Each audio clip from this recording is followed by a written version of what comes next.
This is the story of Mia Carter, a war veteran who came back home to Atlanta, hoping to rebuild her life after years of service.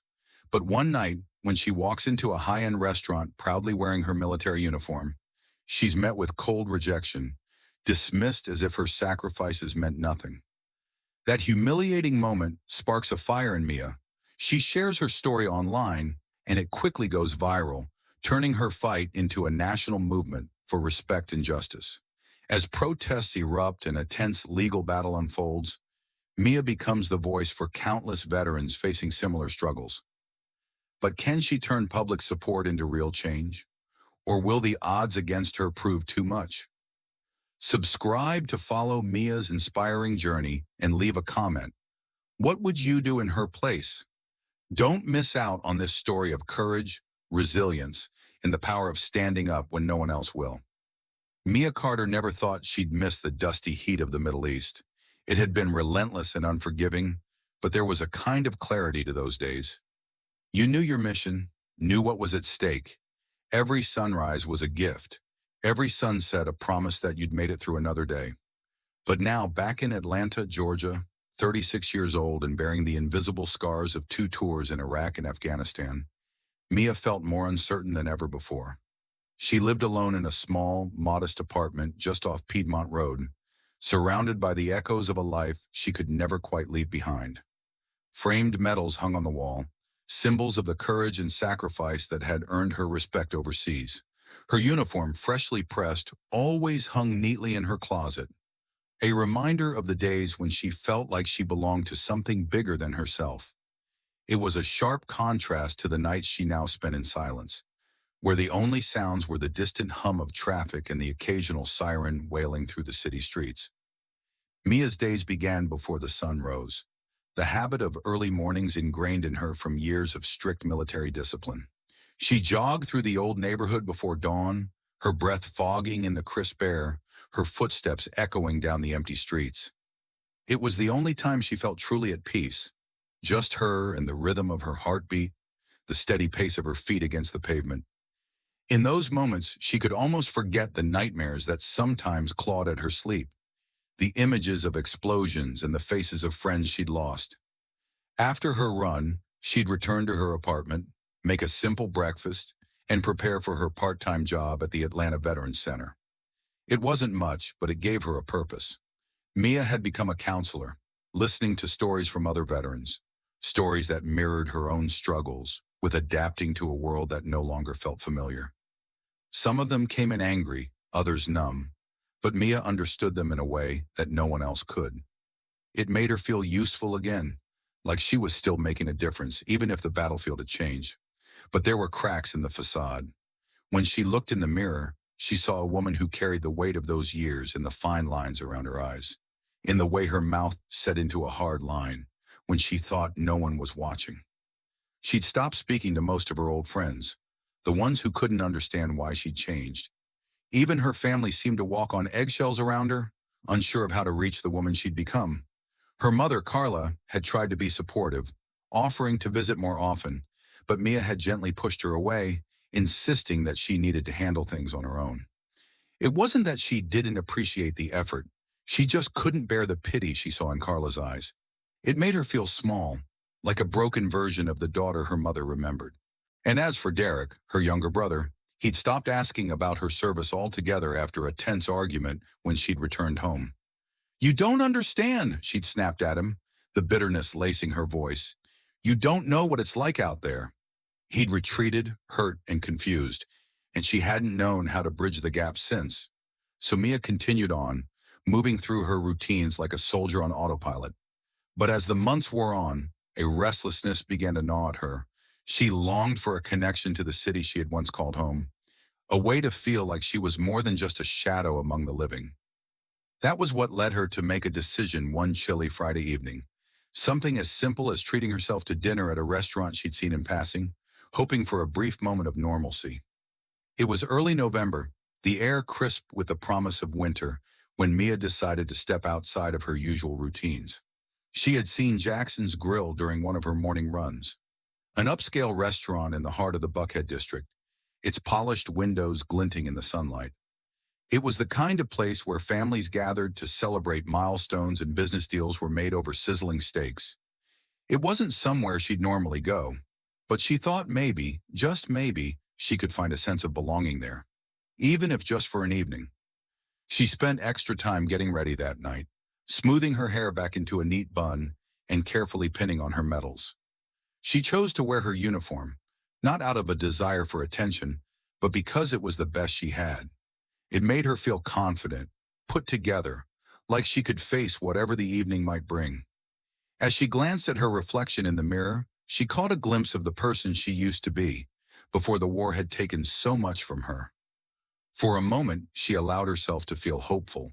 The drive to Buckhead was a short one, but Mia's thoughts churned with a mixture of nerves and anticipation.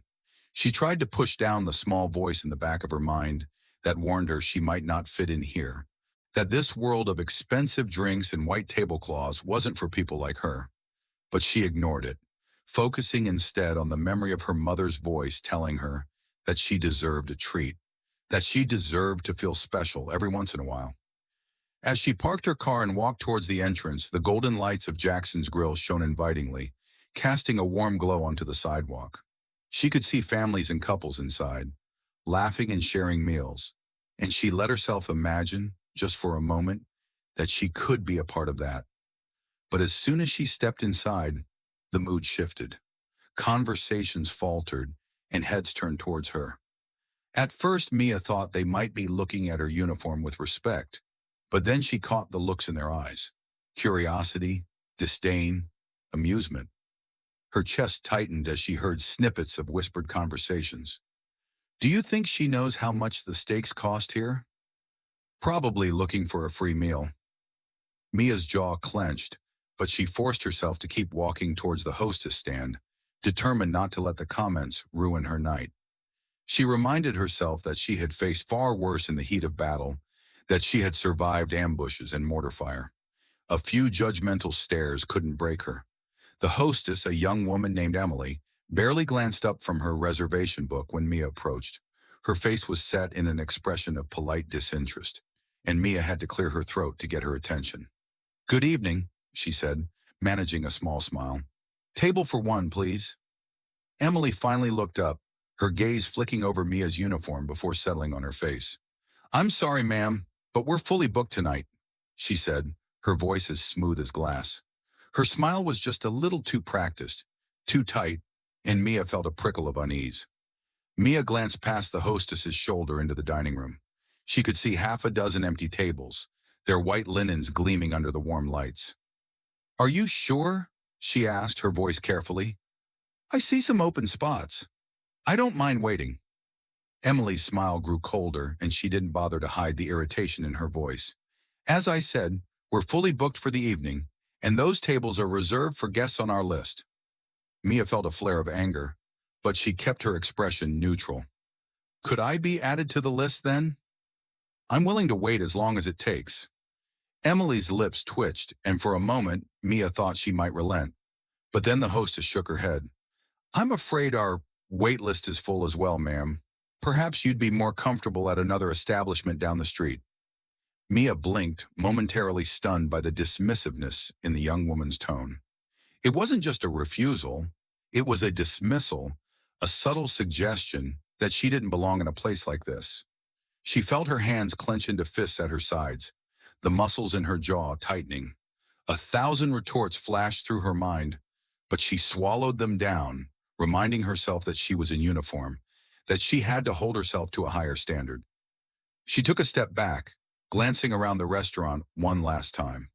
The diners had returned to their conversations, but she could still feel their eyes on her, assessing her, judging her.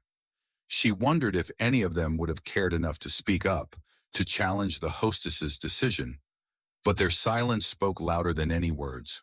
Mia turned and walked back toward the door, her steps heavy, her vision blurring slightly with unshed tears. The cold air outside stung her cheeks as she stepped back onto the sidewalk, and she paused, taking a shaky breath. She could feel the weight of humiliation pressing down on her, mingling with the old familiar ache of being alone in a crowd. She knew she could leave, could put this place behind her, and try to forget how small it had made her feel. but a stubborn part of her refused to let it go.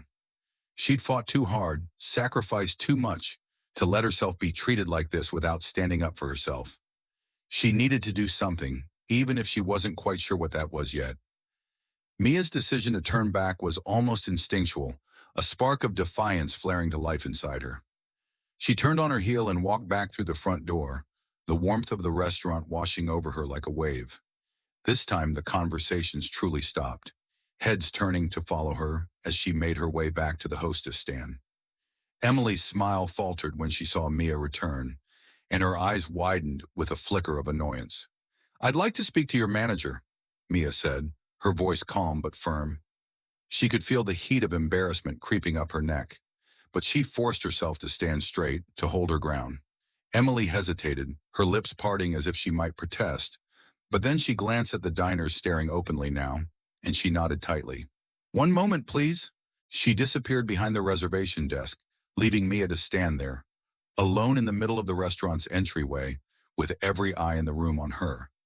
The seconds stretched into what felt like an eternity, and Mia could feel her confidence wavering. She glanced down at her uniform, suddenly self-conscious about the medals pinned to her chest, the patches on her sleeves. But before she could second-guess herself, a man's voice cut through the murmur of the room. "I understand there's an issue here." Lucas Hill, the restaurant manager, was a tall man with graying hair and an air of smug superiority. He approached with a slight smirk, his hands tucked into the pockets of his expensive suit. His eyes flicked dismissively over Mia's uniform before he focused on her face, his expression unreadable. Mia took a deep breath, steadying herself before she spoke. "Yes, I'm having a hard time understanding why I was told there are no tables available when I can see several empty ones." Lucas raised an eyebrow, his smirk widening slightly. "I'm afraid that's not really your concern, is it? We have standards here, and it's my job to ensure that our guests receive the best experience possible." He spoke slowly, as if explaining something to a child, and Mia felt a flush of anger creep up her spine. "Are you saying I don't meet those standards?" she asked, her voice tightening despite her efforts to keep it level. "Is that why I'm not welcome here?" Lucas's smile didn't waver, but his eyes grew colder. "I'm saying that we reserve the right to serve the guests who best fit our establishment. I'm sure you'd be more comfortable at a different restaurant, somewhere that might suit your needs better." The insinuation hung in the air like smoke, and Mia felt the weight of it settle over her. The word different stung more than she cared to admit, and she could hear the low murmur of approval from a nearby table, the subtle shift in the crowd's attitude. She had felt this kind of disdain before, but never so openly, never so brazenly. Mia's pulse pounded in her ears, but she forced herself to keep her voice steady. "I served this country for over a decade. I fought for the freedom to walk into a place like this without being judged. Is that too much to ask?" Lucas's smile slipped, and for a moment Mia thought she saw a flicker of uncertainty in his expression, but then he squared his shoulders, his smirk returning. "That uniform doesn't entitle you to anything here, Miss Carter. Now, I suggest you leave before I have to call security." The words struck her like a physical blow, and Mia felt her composure fracture. She had been trained to face enemies in the heat of battle, to stand tall even in the face of chaos. But this, being humiliated in front of a crowd of strangers, treated like an inconvenience in the country she had fought to protect, was a different kind of pain. It reached into her chest and twisted, leaving her breathless. For a moment she considered lashing out, raising her voice, demanding to be treated with respect.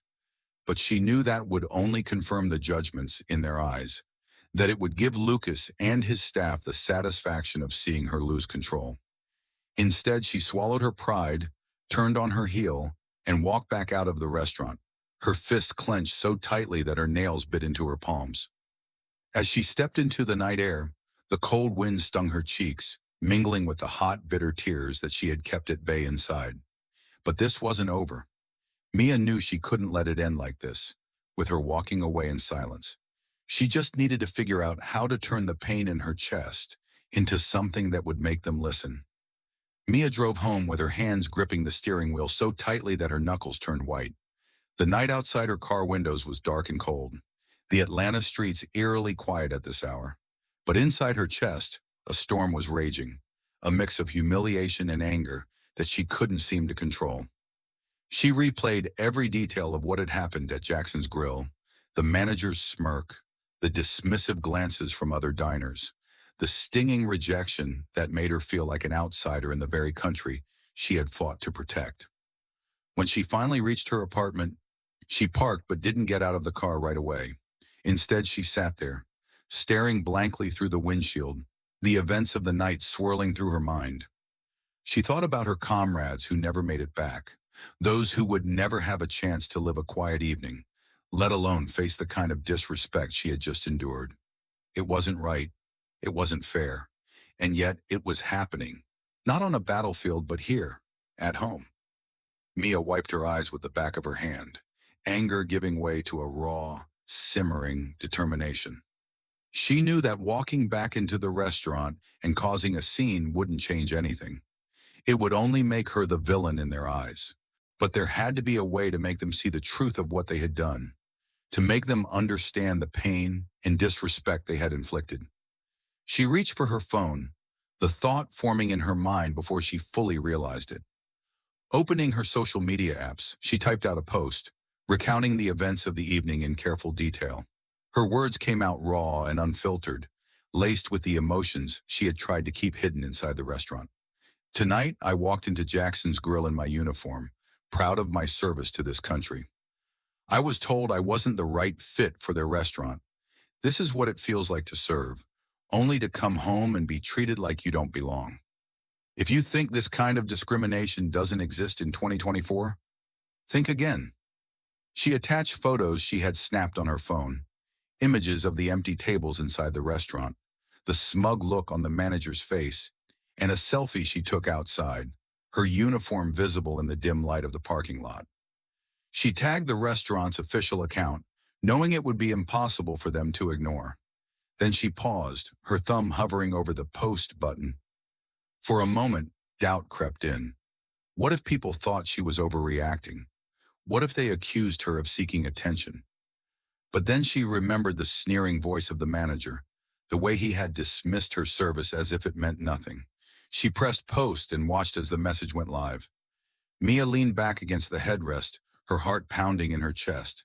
She had no idea what would come next, but she knew she couldn't take it back. She didn't want to. This time she wasn't going to let herself be silenced. By the time Mia woke up the next morning, her phone was vibrating constantly with notifications. She blinked blearily at the screen, trying to make sense of the flood of messages, retweets, and comments. Her post had gone viral overnight, reaching far beyond her usual circle of friends and followers. Thousands of people shared it, expressing their outrage, their disbelief, and their support. The hashtag #sign Honor Mia had begun trending, and veterans groups from across the country were rallying around her story. Mia sat up in bed, her heart racing as she scrolled through the responses. Messages poured in from strangers who shared their own experiences of discrimination, their own struggles to adjust after returning home. "Thank you for speaking out," one message read. "I've been in your shoes and it's time people knew what we go through." Another veteran wrote, "You're not alone, Mia. We're with you." The support gave Mia a sense of validation she hadn't felt in a long time, a reminder that her voice mattered. But as she continued to read, she found comments that cut in a different way. Some people accused her of trying to ruin a business over a misunderstanding. "This is what happens when people think they're entitled because they served," one comment read. Another accused her of being overly dramatic, of seeking attention by playing the victim.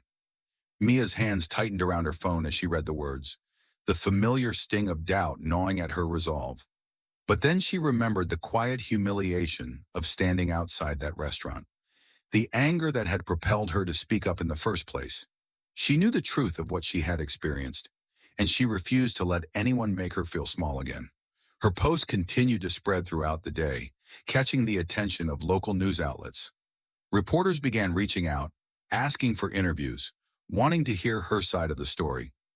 She hesitated at first, unsure if she wanted to put herself in the spotlight. But then she thought about the veterans who had reached out to her, the ones who felt invisible, and she knew she couldn't back down now. Mia agreed to a live interview with WATL News, a popular Atlanta news station. She arrived at the studio that afternoon, feeling the nerves churn in her stomach as she walked past cameras and lighting equipment. A producer guided her to a chair in front of a backdrop, adjusting her microphone while the anchor, Rebecca Mills, greeted her with a firm handshake. As the cameras started rolling, Rebecca introduced the segment, summarizing Mia's post and the firestorm it had sparked. Then she turned to Mia, her expression a mixture of curiosity and concern. Mia, can you tell us what happened at Jackson's Grill and why you decided to share your story online? Mia took a breath, steadying herself before she began to speak. She described the events of the previous night, the cold dismissal from the hostess, the cutting words from the manager. She spoke about what it felt like to wear a uniform that had once been a source of pride, only to have it met with disdain. Her voice shook at first, but it grew steadier as she spoke, gaining strength from the anger and hurt that simmered just beneath the surface. This isn't just about one restaurant, Mia said, her gaze locking onto the camera. It's about how we treat those who've served, about the way some people see a uniform and think it makes us different, lesser. We deserve better than that, and I'm not going to stay silent about it. Rebecca nodded thoughtfully, her expression softening as she listened. You've become a voice for a lot of veterans who feel the same way, Mia. What do you hope will come out of this? Mia hesitated for a moment, choosing her words carefully. I hope that people realize this isn't an isolated incident. It's a reminder that respect has to be more than just words. It's how we treat each other, how we see each other. And I hope that businesses like Jackson's Grill learn that their actions have consequences. When the interview aired that evening, it quickly became a talking point across social media and news channels. Clips of Mia's words circulated widely, resonating with those who had experienced similar treatment and those who simply believed in the cause. The backlash against Jackson's Grill intensified, with negative reviews flooding their online profiles and people calling for a boycott. The restaurant's management released a brief statement, denying any wrongdoing and insisting that the incident had been misinterpreted, but their words fell on deaf ears. Mia watched it all unfold with a mix of satisfaction and anxiety. The attention was overwhelming, but it felt like a validation of everything she had endured, a chance to turn her pain into something meaningful. 2 days after Mia's story aired on WATL News, a group of veterans from the Atlanta area organized a peaceful protest outside Jackson's Grill. Word spread through social media, and by noon a crowd had gathered in front of the restaurant. Veterans in their uniforms, families with children, local activists carrying signs that read, "Veterans deserve respect and no room for discrimination in our city." Mia arrived at the scene late in the morning, her breath catching as she took in the sight. She hadn't expected this. Dozens of people standing together, their voices raised in solidarity, their presence sending a message that couldn't be ignored. A few of the protesters recognized her as she approached, offering her nods of respect, a few even thanking her for speaking out. She found herself standing beside Tom Jenkins, a retired Marine who had visited the Veterans Center a few times. He handed her a sign that read, "United for Justice." Mia accepted it, feeling a lump rise in her throat as she joined the chanting voices. The protest drew the attention of local news stations, and soon reporters and camera crews swarmed the scene. Mia watched as they interviewed veterans who shared their own stories of discrimination, each one adding to the weight of the issue she had brought to light. Her story had become a rallying cry, a symbol of a larger struggle that went beyond one night at a restaurant. As the hours passed, the crowd outside Jackson's Grill only grew. Inside, Mia could see the restaurant's staff peeking out from behind the curtains, their expressions a mix of frustration and fear. She caught a glimpse of Lucas Hill, the manager, pacing behind the glass doors, his face pale and tense. For a moment their eyes met, and Mia saw a flash of something that might have been regret, but she couldn't be sure.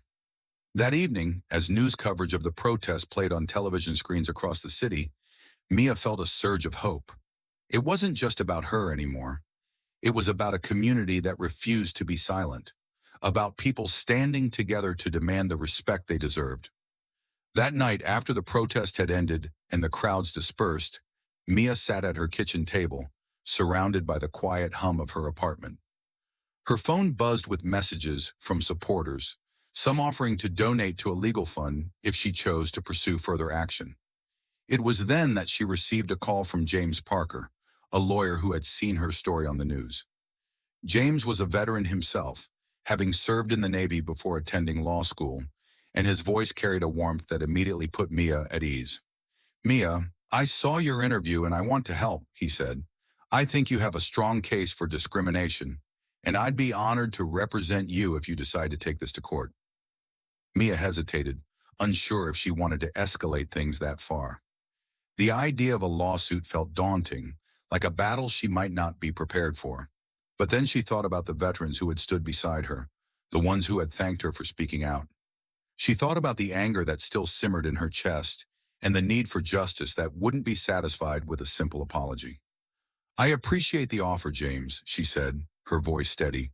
"Let's do it. Let's make sure they're held accountable." Over the next few weeks, Mia worked closely with James, gathering evidence, preparing her case, and revisiting the details of that night at Jackson's Grill. The process was exhausting, emotionally draining, but every time she felt her resolve waver, she reminded herself of why she had started this fight in the first place. James filed the lawsuit, accusing Jackson's Grill of discriminatory practices and seeking damages for the emotional distress Mia had suffered. When the news broke, it reignited the media storm, drawing even more attention to Mia's story. Jackson's Grill's management issued a statement, claiming that they would fight the charges in court, but their words sounded hollow in the face of the evidence. As the trial date approached, Mia felt a mix of dread and anticipation. She knew that the courtroom would be a new kind of battlefield, but she was ready to face it head-on.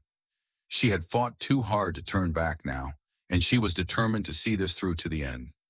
Mia arrived at James Parker's office for their first in-depth meeting about the lawsuit.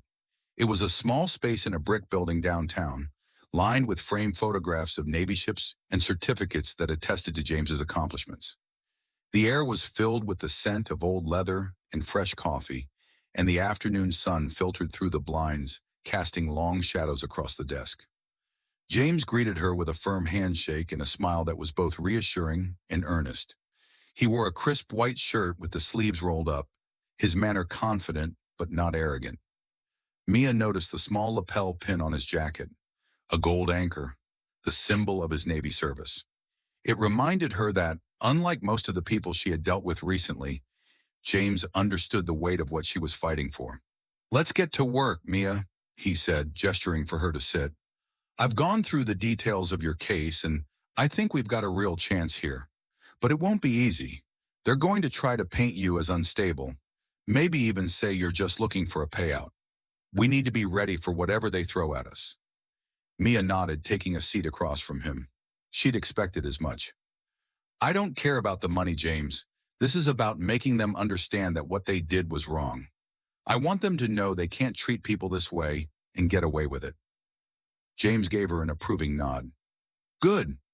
That'll help us a lot if this goes to trial. But first, we need to gather more evidence. You mentioned that some people inside the restaurant seemed to notice what was going on. If we can find a witness willing to speak out, it could strengthen our case." They spent the next few hours reviewing every detail of the night at Jackson's Grill, from the moment Mia had walked through the doors to the way Lucas Hill had dismissed her. Mia's hands shook as she recounted the humiliation, the way she had felt stripped of her dignity. But as she spoke, she felt a sense of catharsis, as if finally putting the story into words was helping her regain some control over it. James took meticulous notes, asking questions and offering reassurance whenever Mia faltered. "We're going to fight this, Mia," he said at the end of their meeting, "and we're going to make sure that your voice is heard." Before leaving, Mia caught sight of a photograph on James's desk, a group of sailors standing on a ship deck, their arms slung around each other's shoulders. It reminded her of the camaraderie she had felt in the military, the sense of having people who had their backs, no matter what. As she shook James's hand goodbye, she felt a spark of hope, a belief that maybe, just maybe, she wouldn't have to fight this battle alone. The day of the first court hearing dawned cold and gray, with clouds hanging low over the city like a shroud. Mia arrived at the courthouse early, feeling the familiar jittery tension that she used to get before a mission. She wore a simple blouse and blazer, but she tucked a small American flag pin into her lapel, a quiet reminder of everything she had fought for, both overseas and here at home. James met her on the courthouse steps, his expression serious but calm. Remember, today's just a preliminary hearing. The goal is to show that your claims have merit and that this deserves to go to trial. Stay calm, be honest, and don't let their lawyer get under your skin. Mia nodded, though her nerves buzzed like live wires. I'll try. Thanks, James. They entered the courtroom together, where the seats were already filling with reporters, curious citizens, and a few familiar faces from the protest. Mia spotted Tom Jenkins in the back row, giving her a supportive thumbs up, and she felt a small surge of comfort. She took her place beside James, trying to focus on her breathing as the judge entered and called the session to order. Across the room, Lucas Hill sat with his own lawyer, a sharp-eyed woman named Claire Morton. Claire radiated a kind of practiced coolness, the kind Mia had seen on officers who thought they were invincible. She barely glanced at Mia, focusing instead on her notes with a look of detached disinterest. But Mia could feel the weight of judgment in her presence, the unspoken accusation that she was exaggerating, overreacting. The first part of the hearing was procedural, with both sides presenting their arguments for why the case should or shouldn't proceed to trial. James laid out the details of the incident, emphasizing the discrimination and emotional harm Mia had suffered. He highlighted her military service, her record of community involvement, and the evidence she had gathered from that night. But when Claire stood up to speak, her approach was icy and cutting. This case is nothing more than a desperate attempt to smear the reputation of a respected business, she said, her voice carrying across the courtroom. Miss Carter's claims are based on subjective interpretations and a misunderstanding of how our establishment operates. She was treated with the same standards as any other guest. To suggest otherwise is not only unfair, but an insult to our client's character. Mia's hands tightened around the edge of the table, her pulse quickening with anger, but she forced herself to stay quiet, focusing on James's calm expression as he took notes. He had warned her that they would try to make it sound like she was the problem, that they would use every tactic to undermine her credibility. The judge listened attentively, then asked both lawyers a series of pointed questions. When he turned to Mia, his gaze softened slightly. Miss Carter, can you tell me in your own words why you believe this case should go to trial? Mia took a deep breath, feeling the eyes of the courtroom on her. She remembered James's advice, to speak honestly, to stay true to what she believed. Your Honor, I'm not here because I want to ruin anyone's business. I'm here because what happened that night at Jackson's Grill wasn't right. They looked at me, in my uniform, and they decided I didn't belong. They made me feel like I wasn't worth a place at their table, like everything I'd sacrificed for this country didn't matter. And I think that's something worth standing up for. The judge studied her for a moment, then nodded. Thank you, Miss Carter. As the hearing concluded, Mia felt a small flicker of hope. The judge had not made a final ruling, but she sensed that he was taking her claims seriously. Outside the courthouse, she was met by a swarm of reporters, their cameras flashing as they peppered her with questions. She answered a few, careful not to say anything that might be twisted against her later. James pulled her aside, away from the cameras, and gave her a reassuring smile. You did great in there, Mia. Now we wait for the judge's decision. But no matter what happens, I'm proud of you for standing up. Mia nodded, feeling a lump rise in her throat. Thank you, James, for believing in me. A week after the hearing, the judge's decision came down. Mia's case would proceed to trial. It was a small but significant victory, and it sent a new wave of energy through the veterans community and Mia's supporters. News outlets picked up the story again, framing it as a showdown between a single veteran standing up for her rights and a powerful business with deep pockets. But Jackson's Grill and their legal team did not back down. Instead, they shifted their strategy, launching a public relations campaign aimed at discrediting Mia and painting themselves as the real victims of a media witch hunt. They released carefully edited surveillance footage from the night of the incident, showing Mia's confrontation with the hostess but conveniently cutting out the parts where Lucas Hill had spoken to her. The video was framed with commentary suggesting that Mia had been aggressive and unreasonable. Mia watched the coverage with a sinking feeling in her chest. The edited footage spread quickly online, and within hours she found herself facing a new wave of backlash. "She's just trying to get money out of them," some of the comments read. "This is why you can't believe everything you see on social media." She felt the doubt creep back in. That old voice whispering that maybe she should have just walked away kept her head down. But then she looked at the messages that continued to pour in from veterans and supporters, people who had been inspired by her stand. She thought of the protest outside Jackson's Grill, the way those veterans had stood with her in the cold, their voices raised for justice. It was time to remind them why she had started this fight. That evening, Mia posted a video on her social media, speaking directly into the camera. Her voice was steady, but there was a fire in her eyes that hadn't been there before. "They're trying to make me look like the villain," she said, holding up the edited footage for the camera. "But I know what happened that night, and so do they. This is about more than just one dinner. It's about making sure no one is treated like they don't belong, no matter who they are or what they've been through. I'm not backing down." Her video went viral within hours, resonating with those who saw through the restaurant's attempts to shift the blame. Prominent civil rights leaders like Angela Brooks shared her message, using their platforms to call out Jackson's Grill's tactics. Even a few celebrities chimed in, lending their voices to Mia's cause. The backlash against the restaurant grew, and their efforts to control the narrative began to crumble. The public's support swung back in Mia's favor, and her case became a rallying point for those who believed in fighting against discrimination and standing up for one's rights. As the trial date loomed closer, Mia felt a new sense of resolve harden inside her. The road ahead would be long and grueling, but she knew now that she wasn't walking it alone. She had a community behind her, a purpose driving her forward, and the knowledge that what she was doing mattered.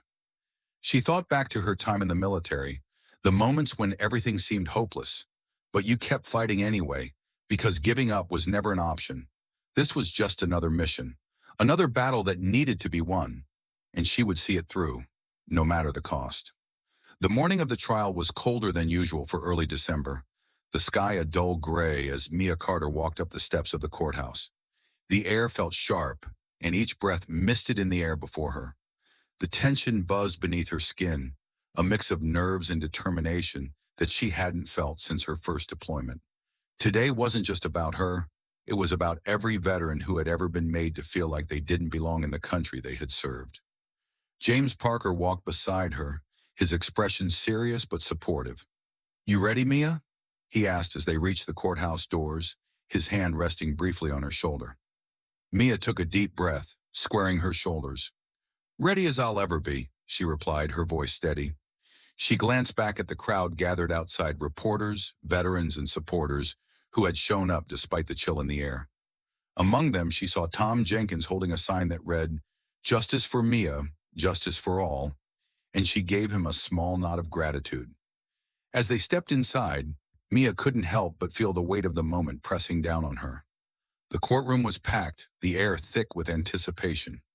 Reporters sat with their notebooks ready, and the rows behind them were filled with spectators, some curious, others angry, many there to show their support. Lucas Hill sat at the defensive table with Claire Morton, looking composed, but the tension in his jaw betrayed his unease. He didn't look at Mia as she walked past. James took his place beside Mia, setting out his notes and adjusting his tie. "Remember, Mia," he whispered, "speak your truth. No matter what they throw at you, don't let them shake your resolve." The trial began with the opening statements. Claire Morton spoke first, her tone measured and polished as she painted Mia as an overly sensitive veteran, claiming that the restaurant had done nothing wrong. "This is a case of misunderstanding. Nothing more," she said, turning to the jury with a sympathetic smile. "My client, Jackson's Grill, has always strived to welcome all customers, regardless of their background or status. We ask the jury to recognize this for what it is, a situation blown out of proportion." James stood to deliver his statement next. His voice was calm but carried a steel edge that resonated through the room. "This is not about a misunderstanding, but about a pattern of behavior that reflects a lack of respect for those who have served this country. Mia Carter walked into that restaurant expecting to be treated like any other American, but instead, she was judged, dismissed, and humiliated simply because she was different. He glanced at Mia, then went back to the jury. We will show today that what happened at Jackson's Grill wasn't just a one-time incident. It was a reflection of deeper prejudices that no one, especially those who have sacrificed for their country, should have to endure. The first few witnesses were staff members from Jackson's Grill, all of whom insisted that Mia had been treated fairly. Claire guided them through their rehearsed testimonies, emphasizing the restaurant's supposed commitment to customer service. But when it came time for cross-examination, James dismantled their statements piece by piece, highlighting inconsistencies in their stories and pushing them to admit that the restaurant had never been full that night, as they had originally claimed. When Lucas Hill took the stand, his demeanor was confident, but there was a nervous edge to his voice as he recounted his version of events. He avoided looking at Mia, focusing instead on the jury as he insisted that he had acted professionally. "I never intended to offend Miss Carter," he said, forcing a smile that looked more like a grimace. "I simply suggested that she might find a different establishment more to her liking." James stepped forward for the cross-examination, his expression cool and unyielding. "Mr. Hill, do you often suggest to customers that they might be more comfortable elsewhere?" Lucas hesitated, his jaw tightening. "Only when it's clear that they're not satisfied with our establishment's atmosphere." "And what was it about Miss Carter's presence that led you to believe she wouldn't be satisfied?" James pressed, his voice sharpening. "Was it her uniform, her medals, or perhaps the fact that she was alone?" Lucas shifted in his seat, clearly uncomfortable. I don't think that's relevant." "It's absolutely relevant, Mr. Hill. You made a judgment about a veteran who served her country because she didn't fit your idea of what a suitable customer looks like." James's voice rose slightly, his words cutting through the courtroom silence.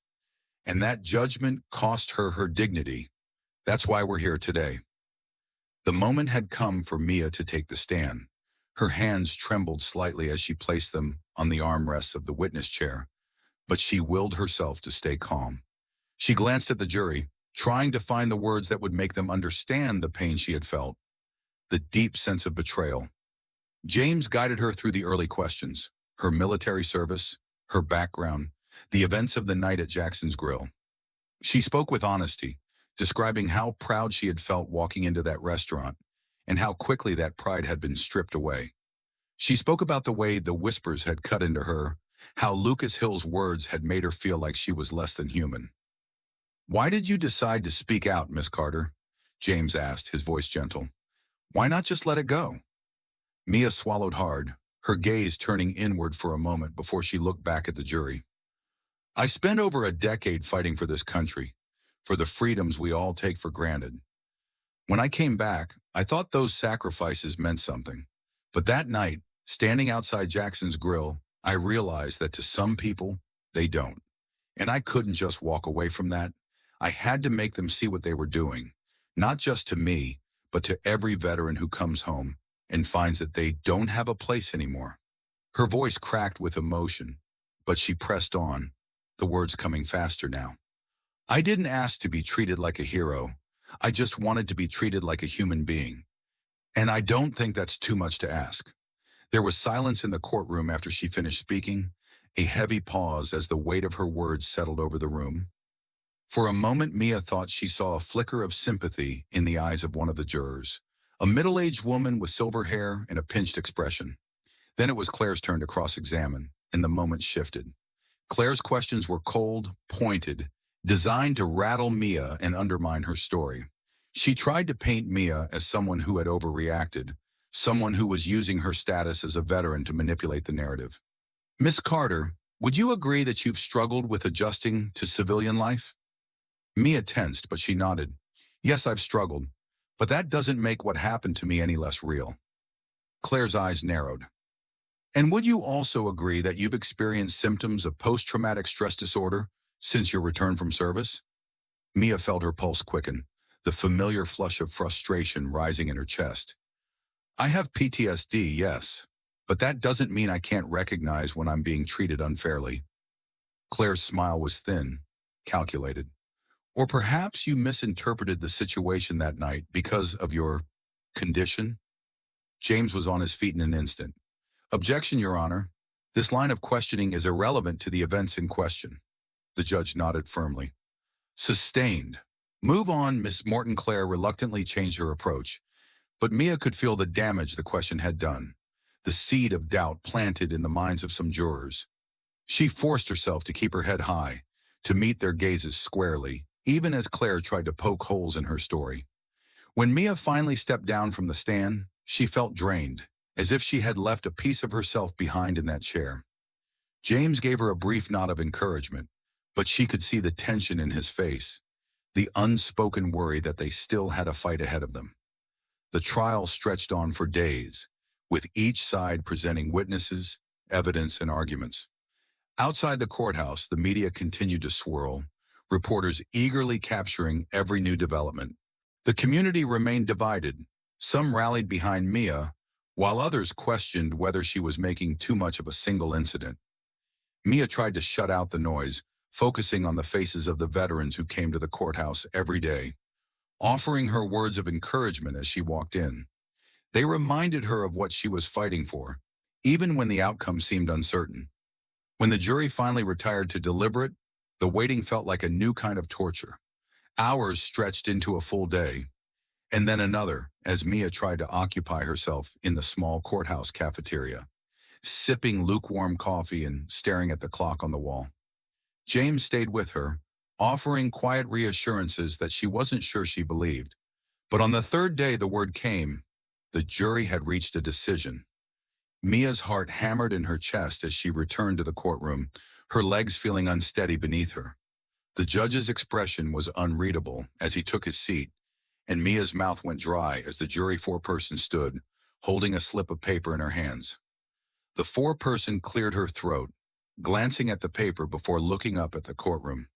We, the jury, find in favor of the plaintiff, Mia Carter, and award damages in the amount of $250,000. A murmur rippled through the courtroom, and Mia's breath caught in her throat. The room seemed to spin around her as she tried to process the words. She felt James's hand squeeze her shoulder, his voice low in her ear. We did it, Mia. Across the room, Lucas Hill's face had gone pale, and Claire Morton's carefully composed mask had cracked, revealing a flash of anger. But Mia barely registered their reactions. She turned to face the gallery, her eyes searching for the veterans who had stood by her throughout the trial. She saw Tom Jenkins, his face breaking into a wide smile, and she felt the burn of tears in her eyes. The reporters surged forward, eager to capture the moment, but all Mia could hear was the pounding of her own heart, the rush of relief that flooded her senses. It was over. She had won. Outside the courthouse, Mia was met by a cheering crowd of supporters. She blinked against the flash of cameras, her cheeks wet with tears she hadn't even realized she was shedding. Tom pulled her into a hug, his voice thick with emotion. You did it, Mia. You stood up, and you made them listen. Mia hugged him back, the weight of the past year lifting from her shoulders like a heavy pack finally set down. She turned to the crowd, raising a hand in thanks. This isn't just my victory, she said, her voice cracking with emotion. It's for every veteran who's ever felt like they didn't have a place. We deserve to be treated with respect. All of us. The crowd erupted into applause, and Mia felt a surge of pride unlike anything she had known before. It wasn't the pride of a soldier finishing a mission, but the pride of knowing that she had helped build something bigger than herself. She had turned her pain into change, and now there was no going back. The first National Valor Alliance gathering had drawn in veterans from every corner of the country. The conference center bustled with life as people moved between workshops, resource tables, and small group discussions. Mia walked through the hallways, pausing to shake hands, listen to stories, and offer encouragement to those who had come to be part of this growing movement. As she moved through the crowd, she spotted a man sitting quietly at a table near the back, his hands clasped around a paper coffee cup. He wore a worn army jacket, and his face was lined with the same kind of pain that Mia had seen in her own reflection countless times before. She made her way over, offering him a small smile as she approached. "Mind if I join you?" she asked gently, pulling out a chair. The man looked up, startled, but then he nodded, managing a faint smile. "You're Mia Carter, aren't you? The one who fought Jackson's Grill?" Mia nodded, settling into the chair beside him. "That's right, but today I'm just here to listen. What's your name?" "Caleb," he said, his voice rough with emotion. "Caleb Price. I served in the Army too. Got back a couple of years ago, but it's been hard. I didn't think anyone cared, you know? But I saw your story, and I thought maybe it wasn't too late for me." Mia's heart ached at the familiar loneliness in his voice, but she reached out to clasp his hand, her grip firm. "It's never too late, Caleb," she said, her voice steady. "That's what we're building here. A place where you're seen, where you're heard. You're not alone anymore." Caleb's eyes glistened with unshed tears, and he nodded, squeezing her hand back. "Thank you," he whispered, "for standing up when the rest of us couldn't." Mia sat with him for a while, sharing stories about their time in service and the struggles they faced after returning home. She told him about the days when she thought no one would ever understand, about the fear that speaking out might make things worse, and she told him how she had learned that sometimes standing up wasn't just about yourself. It was about creating space for others to find their own strength. As they talked, Mia saw a small spark of hope come alive in Caleb's eyes, and she felt a surge of gratitude for the path she had chosen.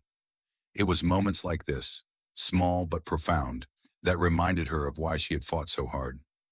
After the conference concluded, Mia stood in the quiet lobby, watching as people slowly filtered out of the building. The banners that had adorned the walls now hung in tatters, ready to be packed away for the next event. But the spirit of the gathering lingered in the air, a tangible sense of possibility. Angela Brooks approached her, carrying a thick folder filled with notes and ideas. "We've got some promising partnerships coming out of this," Angela said, her voice bright with enthusiasm. "Several companies want to work with us on job training programs for veterans, and I've got a few local leaders who are interested in hosting more community events." "This is going to be big, Mia." Mia took the folder, glancing through the neatly organized papers. She felt a sense of pride settle deep in her chest. "It's more than I ever imagined, Angela, and I know we can make it even bigger." Angela smiled, her expression turning thoughtful. "You know, when you first walked into my office asking for help, I wasn't sure what to expect. But I've seen you grow into a leader, Mia. You've become a voice for people who thought they'd never be heard." Mia looked out at the setting sun, the golden light streaming through the glass doors. She thought of all the work still ahead, the expansion plans for Valor Alliance, the new branches opening in cities like Chicago and Dallas, the legislative initiatives they hoped to push through to protect veterans' rights. It was daunting, but it was a challenge she was eager to embrace. "Thank you, Angela," she said softly. "I wouldn't have gotten here without you, and without everyone who believed in what we're doing. I just hope I can live up to their expectations." Angela placed a hand on Mia's shoulder, giving her a reassuring squeeze. "You already have, Mia, and I have no doubt that you'll keep doing it." They stood together in the fading light, the sense of accomplishment shared between them. The future stretched out before them, uncertain but filled with promise. And Mia knew that whatever came next, she would face it head on, just as she always had.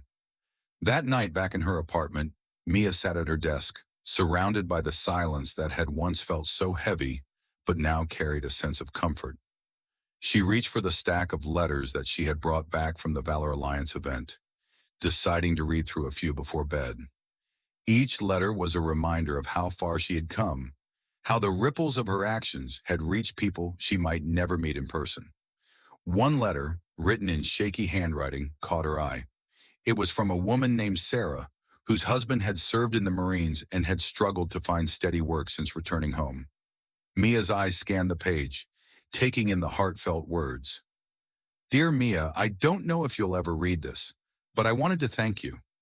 My husband, Paul, used to think he wasn't worth anything after he came back. But when he saw you on the news, fighting for people like him, it gave him hope again. He reached out to Valor Alliance, and now he's got a new job, and he's starting to believe in himself again. I don't know what we would have done without you.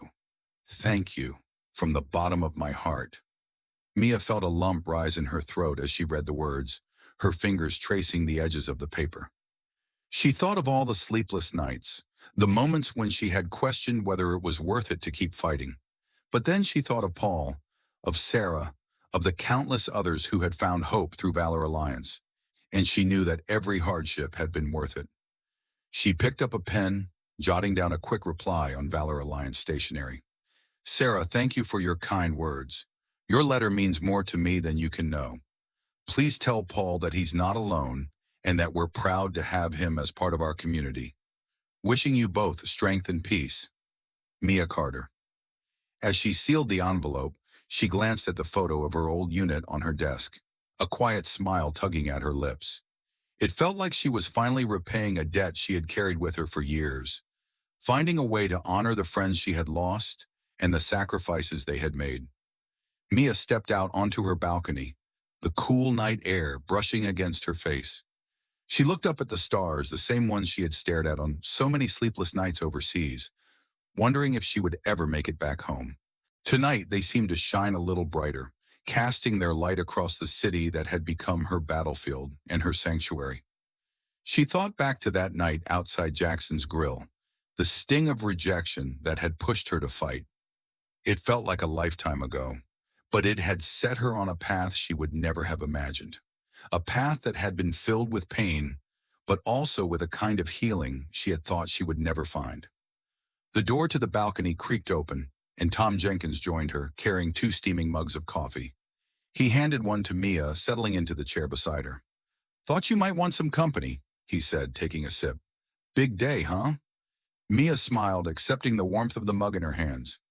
Yeah, big day, she agreed, her voice filled with a quiet sense of satisfaction. It's still hard to believe how much has changed in a year. Tom nodded, looking out at the lights of Atlanta stretching out before them. You know, I always thought we were supposed to put the battles behind us when we came home. But you have found a way to keep fighting, even when the rest of us were ready to give up. And look at what you've done. Mia glanced sideways at him, seeing the pride in his expression. I couldn't have done it alone, Tom. None of this would have been possible without you, without everyone who believed in this cause. Tom raised his mug in a toast, his smile widening. To Valor Alliance, and to you, Mia. Here's to all the battles yet to come. Mia clinked her mug against his, feeling a warmth that went beyond the coffee. They sat in companionable silence, watching the city move beneath the stars, the world around them filled with both the promise of tomorrow and the weight of everything they had overcome. As the night deepened, Mia leaned back in her chair, closing her eyes and letting herself savor the peace she had fought so hard to find. The future was still uncertain, still filled with challenges she couldn't foresee, but she knew that for the first time in a long time, she was ready to face it, with friends at her side and the strength of a community behind her. And as the stars twinkled overhead, Mia felt a sense of hope that carried her through the night, guiding her towards whatever came next. As Mia and Tom sat on the balcony, watching the city lights shimmer beneath the night sky, she thought back to how much had changed over the past year.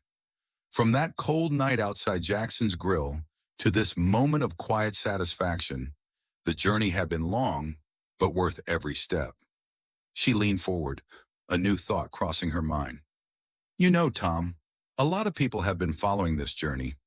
I never imagined it would reach so many, but their support is what kept me going. Tom nodded, a smile playing at the corners of his mouth. Yeah, there's a lot of folks out there who've been inspired by your story, Mia. You should give them a shout out. Let them know how much it means. Mia grinned and took out her phone, recording a short video against the backdrop of the Atlanta skyline. Hey everyone, it's Mia here, she began, her voice warm and genuine. I just wanted to thank all of you for standing with me through this journey. Your support helped turn a moment of struggle into a movement of change, and I couldn't have done it without you. She paused, glancing at Tom, who gave her a thumbs up. If you believe in what we're doing here with Valor Alliance, and if you want to hear more about the fight for justice and respect, don't forget to hit that subscribe button. It's free, and it helps us keep this mission going. Together, we can make sure that no one ever feels alone. Thanks, and I'll see you in the next update. She ended the recording, feeling a sense of fulfillment as she sent it out into the world. Tom clinked his coffee mug against hers. His smile widened. There you go, Mia. A call to action, straight from the heart. Mia leaned back, letting the moment settle over her. She didn't know how many would subscribe or where this path would take her next. But she knew one thing for sure. Every story, every voice mattered. And as long as people kept listening, she would keep fighting.